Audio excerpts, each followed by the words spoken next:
Voyons dans cette vidéo comment appliquer des taquets de tabulation à certains de vos paragraphes qui contiennent des tabulations qui ont été placées lors de la saisie de votre texte au kilomètre. Alors je vous rappelle que vous ne devez pas utiliser la technique des tabulations et des taquets quand il s'agit simplement d'appliquer un retrait, de décaler un paragraphe à droite. Vous voyez, c'est le cas de ce paragraphe-là. J'ai voulu le décaler sur la droite, j'ai mis simplement un retrait à gauche. Dans ces cas-là, on se place dans le paragraphe, on va dans le lanceur de boîte de dialogue paragraphe et on choisit ici simplement le retrait à gauche que l'on souhaite. Je veux mettre 6 cm et vous voyez qu'automatiquement, j'ai mis un retrait gauche de 6. Non, les tabulations et les taquets, on doit les utiliser dès lors qu'on doit positionner du texte à différents endroits d'une même ligne.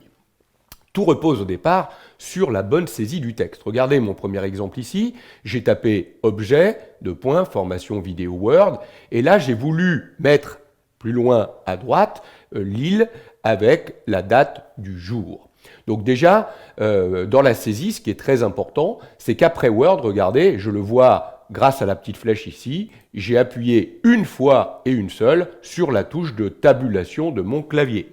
Donc la touche Tab, vous savez, elle se trouve au-dessus du blocage majuscule. Elle peut s'appeler tout simplement Table ou être représentée par deux flèches, une qui va dans la direction gauche, l'autre dans la direction droite. Donc pour voir la tabulation, je vous rappelle aussi qu'il faut impérativement, dans l'onglet Accueil, que vous ayez affiché les petits caractères de contrôle. Sinon on ne les voit pas, et là c'est impossible de s'en sortir. Et puis derrière la ville, vous voyez, j'ai appuyé tout simplement sur la touche Entrée pour changer de paragraphe. Donc en fait, ici j'ai un paragraphe qui contient une seule et unique tabulation.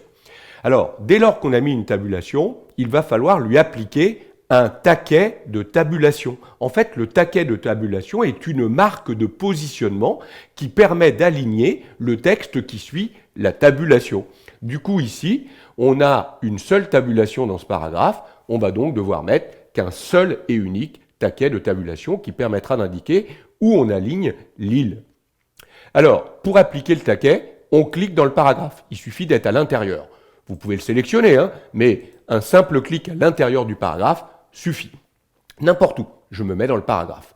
Et là, pour aller choisir mon taquet de tabulation, en fait, le choix du taquet s'effectue complètement à gauche ici de la règle. Alors, je vais zoomer la partie ici, vous voyez, c'est ce petit symbole ici, qui me permet de choisir le taquet de tabulation. Donc lui, il met tabulation gauche ici. Pourquoi? Parce que le taquet qui est actif pour l'instant, c'est le tabulation gauche. Alors regardez, à chaque fois que je clique sur ce bouton, vous voyez maintenant, ce symbole-là, c'est le taquet de tabulation centré. Puis je continue. Celui-ci, c'est le taquet droit. Puis je continue. Celui-ci, c'est le taquet décimal. Voilà les 4 types de taquets que nous allons appliquer sur les 4 plus importants, l'alignement gauche, l'alignement centré, l'alignement droit, l'alignement décimal. Alors, il y en a un autre qui est le taquet vertical, qui est quand même beaucoup moins utilisé, qui permet de créer une ligne verticale. Je vous montrerai rapidement, mais on l'utilise quasiment plus aujourd'hui. Et puis après, regardez, on n'est plus du tout dans les taquets, on revient sur des retraits.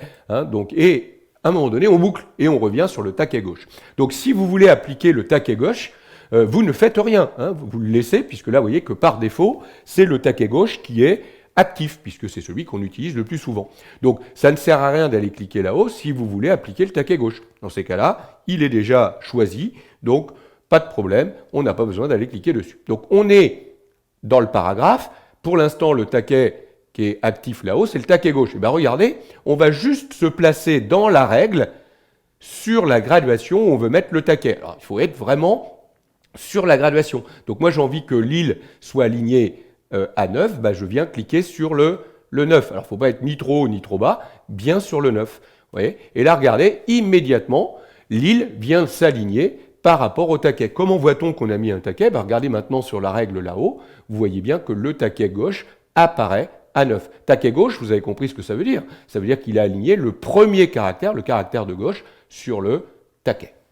Voilà qui est fait, c'est aussi simple que ça. Vous vouliez finalement aligner à 8, regardez, vous prenez le taquet et vous le faites tout simplement glisser à 8. Et vous voyez que maintenant, l'île suit ce taquet de tabulation. Par contre, regardez, si vous cliquez sur le taquet et que vous le faites glisser vers le bas, à ce moment-là, vous enlevez le taquet de tabulation. Je vais le remettre, donc je reclique sur 9, et vous voyez que immédiatement l'île s'aligne automatiquement sur le taquet A9. Donc voilà comment on applique un taquet de tabulation, ou comment on le déplace, ou comment on le retire. Vous avez vu qu'il vaut mieux que vous ayez la règle, hein. Je vous rappelle que si vous n'avez pas la règle, il vous suffit d'aller dans Affichage et de cocher la petite case règle ici, puisque sans la règle, c'est quand même bien compliqué de mettre des taquets. On peut le faire, hein, il y a une autre technique, je vous la montrerai par la suite, mais c'est quand même plus facile d'utiliser la règle. Alors, je vous montre le deuxième exemple. Alors, vous avez vu, dans ce deuxième exemple, c'est très important la saisie, hein. J'ai tapé Gérard Mansoif, et là j'ai mis une tabulation, j'en saurai plus. Pourquoi j'ai mis une tabulation? Parce que je veux décaler j'en saurai plus et son adresse, comme si c'était une deuxième colonne, un peu plus à droite. Et vous avez vu ici, j'ai mis un maj entrée, hein, autrement dit, j'ai pas fini mon paragraphe. Le paragraphe, il se termine ici à Lille. C'est là que j'ai appuyé sur Entrée. Donc là, j'ai bien appuyé sur maj entrée pour effectuer un retour à la ligne sans changer de paragraphe. Ensuite, à la ligne, j'ai tapé 25 rue des 15-20, et là, vous ne le voyez pas forcément très bien, mais regardez ici, elle est toute petite, il y a une tabulation, pour qu'ils comprennent que 12 rue de la Connaissance sera décalée avec J'en saurai plus. Pareil ici, regardez, j'ai fait un maj entrée, j'ai mis 75 011 Paris, qui correspondra au code postal de Gérard, et j'ai mis une tabulation, 59 000 Lille, qui correspondra au code postal de J'en saurai plus. Donc il y a là encore une seule tabulation à l'intérieur de ce paragraphe. Donc même topo, regardez, je clique dans le paragraphe n'importe où, je veux mettre un taquet gauche, il est actif, je viens cliquer par exemple sur 9, et vous allez voir que immédiatement, les 3 lignes du paragraphe, puisque j'avais mis une tabulation à chaque fois, viennent se placer alignées par rapport à l'île. Notez que les taquets de tabulation se reproduisent comme n'importe quelle mise en forme de paragraphe. Ça veut dire que j'aurais pu sélectionner ce paragraphe, utiliser l'outil reproduction de mise en forme, cliquer sur celui-ci, et vous voyez que automatiquement, il a reproduit le taquet de tabulation d'alignement gauche à 9 cm. Et du coup, il vient de m'aligner immédiatement l'ensemble des lignes de ce paragraphe. Alors, d'autres exemples. Je vais me mettre ici, et j'aimerais par exemple décaler premier prix, deuxième prix, troisième prix, un petit peu plus à droite. Alors vous voyez que là, je n'ai pas mis de tabulation. Je n'ai pas mis de tabulation parce que c'est les premiers caractères que je veux décaler. Donc là, je peux le faire par un simple retrait à gauche. Donc je vous rappelle que le retrait gauche, je peux le faire en étant placé dans le paragraphe, en prenant le petit rectangle qui est là. Vous voyez que je vais faire un petit retrait à gauche à 1 ou à 2, peu importe. J'aurais pu le faire aussi en allant ici dans le lanceur de boîte de dialogue paragraphe, et j'aurais pu choisir un retrait gauche de 2 cm, voilà qui est fait. Ok, donc là, j'avais pas de tabulation, j'ai pas mis de taquet de tabulation. Par contre, je veux décaler semaine à Punta Cana, week-end à Londres ou TV 4K. Donc là, vous voyez que j'ai mis une tabulation pour pouvoir placer le deuxième élément là sur la ligne. Donc là, je vais mettre un taquet, et pour changer, je vais mettre un taquet d'alignement droit. Donc pour l'instant, le taquet actif ici, là-haut, c'est le taquet gauche. Donc là, regardez, je vais cliquer, là c'est le centré, jusqu'à ce que j'ai le taquet droit. Voilà, je l'ai, donc j'arrête de cliquer. Je suis dans le paragraphe, et là, cette fois-ci, regardez, je vais cliquer sur tout simplement la graduation 10. Et donc, regardez, j'ai mis un taquet droit à 10. Alors, vous voyez que le taquet droit, qu'est-ce qu'il a fait? En fait, il a aligné non plus le caractère de gauche, mais le caractère de droite. Donc, on voit bien que c'est le A de Cana, le S de Londres et le K de 4K qui sont alignés par rapport à la marque 10. Voilà la différence entre les types de taquets. Le taquet gauche, il aligne les éléments à gauche. Le taquet droit, il aligne ce qui suit la tabulation sur le dernier caractère à droite. OK?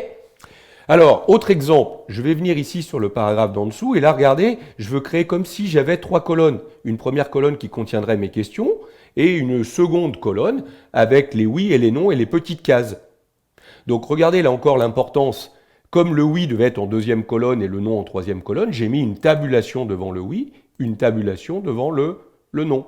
Pareil ici. Comme ça, lui, il saura que cette case est en deuxième colonne, que celle-ci est en troisième colonne. Par contre, il n'y a pas de tabulation avant « Êtes-vous marié ?»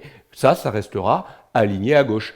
Donc, vous voyez, tout repose sur la bonne saisie du texte au kilomètre au départ. Mettre correctement ses tabulations, mettre correctement ses mages entrées, mettre correctement ses entrées avant d'appliquer ces taquets de tabulation.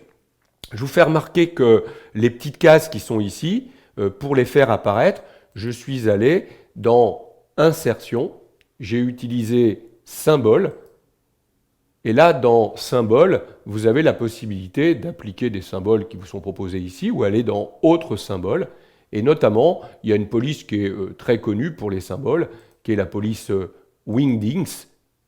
Vous pouvez donc choisir cette police, et cette police contient plein de petits symboles, et là, vous voyez que là-dedans, vous pouvez retrouver des cases. Donc je suis venu chercher une petite case, j'ai dit insérer, et vous voyez que ça m'a inséré automatiquement la petite case dans le document, ce qui peut être relativement pratique. Alors, ce n'est pas une case à cocher directement sur le document, ce sera imprimé et on pourra, avec un coup de stylo, cocher cela. On peut créer des vraies cases à cocher dans Word, ça nous en parlons dans les vidéos qui traitent des formulaires.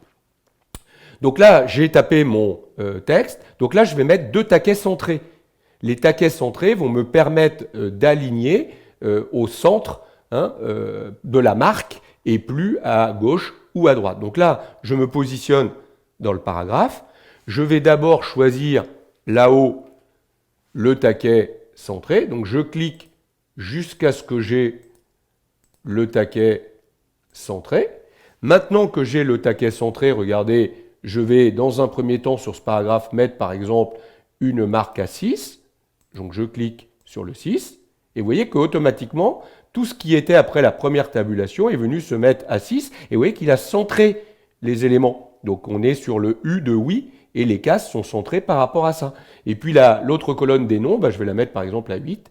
Donc je vais cliquer sur 8, et vous voyez que automatiquement, les autres éléments sont venus s'aligner sur le nom. Alors, on a d'autres taquets. Alors, vous voyez, je vous disais, il y a le taquet là-haut décimal. Alors, le taquet décimal est très intéressant pour aligner des chiffres sur la virgule. Donc, ça peut être intéressant. Si vous avez un certain nombre de chiffres, vous allez pouvoir aligner ces chiffres directement sur la virgule. On aura l'occasion de revoir ce taquet décimal, notamment dans des tableaux, quand on alignera des chiffres, par exemple. Et puis, il y en a un autre qui est le taquet barre verticale ici. Alors, moins utilisé parce que, regardez, si je veux mettre une barre là, je viendrai cliquer, et là, je n'ai pas besoin de tabulation, je clique direct sur le 7, et vous voyez, il m'a mis une barre verticale à 7. Je n'en veux plus, je la retire. En règle générale, quand on met comme ça des barres verticales, on préfère construire des tableaux. Nous le verrons, c'est vrai qu'on peut aussi utiliser la technique des tableaux en remplacement des tabulations et des taquets. Là, par exemple, j'aurais pu créer un tableau de 2 colonnes sans encadrement, et ça m'aurait évité de mettre les tabulations et les taquets de tabulation. Bon, voilà comment on travaille avec cette technique de tabulation et de taquet de tabulation. Vous l'avez compris, ce qui est très important, c'est de saisir correctement le texte au kilomètre au départ, mettre là où il faut les tabulations, là où il faut les entrées. Les entrées, souvent quand il y a des erreurs, c'est qu'on a mis trop de tabulations ou pas assez de tabulations. Donc forcément, quand on applique ces taquets de tabulation, il n'y a plus rien qui fonctionne. Il faut s'entraîner, évidemment. Ce n'est pas une technique qui est très très facile à assimiler, mais elle est, vous l'avez compris, très importante dès lors que vous devez positionner du texte à différents endroits d'une même ligne.